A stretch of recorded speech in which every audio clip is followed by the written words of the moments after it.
সবাই জেনেছি। আগে এই দোয়ার আয়োজন হয়ে গেছে আমাদের জাহিদ ভাইয়ার জন্য। আজকে ওনার যারা সঙ্গী সাথী ছিলেন, একসঙ্গে চলাফেরা করতেন, ওনার পরিবারের লোকজন সহ ওনারা সমবেত হয়ে আজকের এই আয়োজন করেছেন। আমরা দাওয়াতে মেহমান হয়েছি। আমার ছোট ভাই জুমার নামাজ আদায় করেছেন জাহিদ ভাইয়ের ভাই, আরও ওনার মেজো ভাই রয়েছেন, আরেক ভাই রয়েছেন, আমাকে বলেছেন ওনারা এখানে রয়েছেন। তারপরে উনি যখন এই যে শেষ নিঃশ্বাস ত্যাগ করেন তখন ওনার সঙ্গী সাথী হিসাবে আমাদের প্রফেসর মামুনুর রশিদ ছিলেন ওনার সর্বক্ষণিক সঙ্গে। উনি খবরটা আমাদের এখানে পৌঁছাইছেন, তারপরে আমাদের কাছে পৌঁছে গেছে। তার প্রফেসর মামুন সাহেব এখানে রয়েছেন। নামাজ পড়ে আমি তো মুসল্লিদেরকে দেখছি এখানে মিলাদে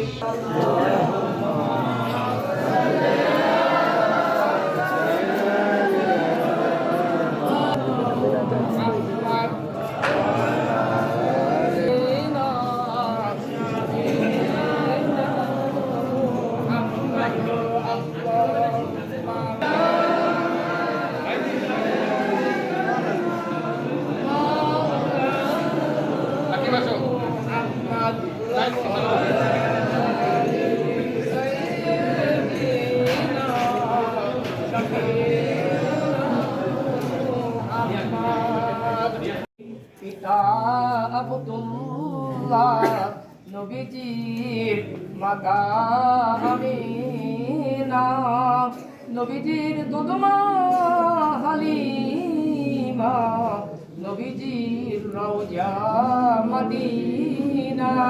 ইয়া নবী সালাম আলাইকা, ইয়া রাসূল সালাম আলাইকা, ইয়া হাবিব সালাম আলাইকা।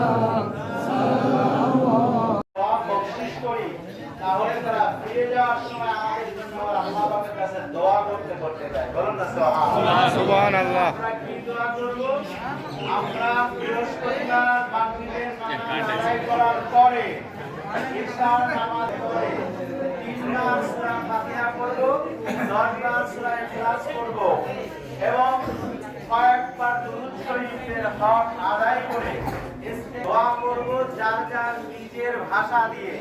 আল্লাহ পাক যা কিছু করলাম এর যে হাদিয়াতে সওয়াব হয়েছে, যাদের কবরে রেখে আসছে তাদের ভুল করে বকশিশ করে দেয়। সুবহানাল্লাহ সুবহানাল্লাহ। কামনাটা বলতে আমরা রূহানি জগতে ফিরে যাওয়ার সময় তখন আল্লাহ পাকের কাছে আরজ করে, আল্লাহ পাক আমি যাদের কাছে গিয়েছি এদিক পাইছে তো, আপনি ওদিক দিবেন।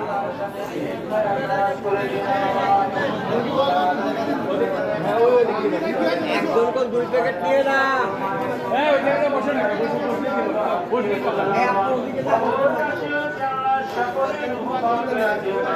ভিতরে গিয়ে